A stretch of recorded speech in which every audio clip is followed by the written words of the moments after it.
Welcome to the channel about unidentified flying object and an anomalous aerospace phenomenon scientifically.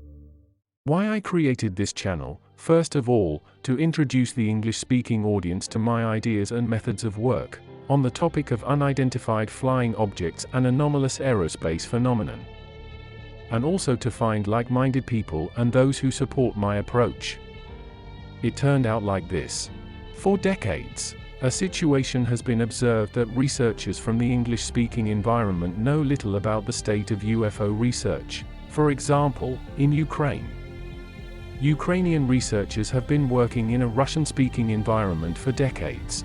It so happened that research in different environments took place almost independently.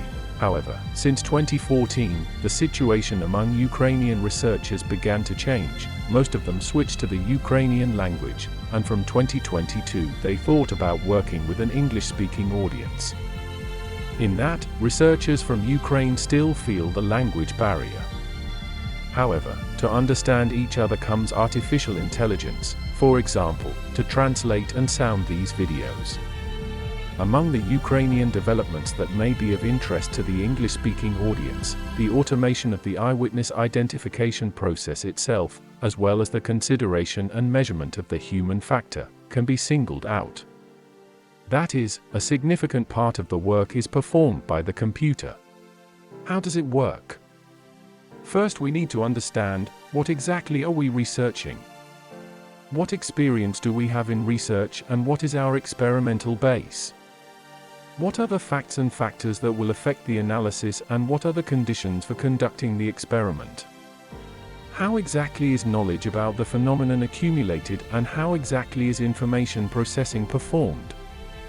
What do we get at the end?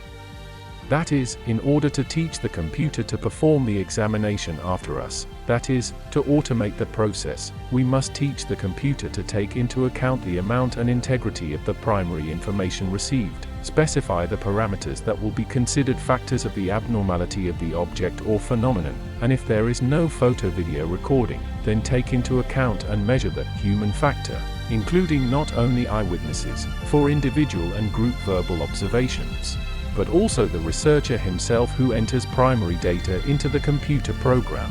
Understanding how the level of unusualness and information completeness of data about an object or phenomenon is determined, how data processing itself is performed, hierarchically structured information arrays in conditions of uncertainty and lack of data, as well as excess and information noise.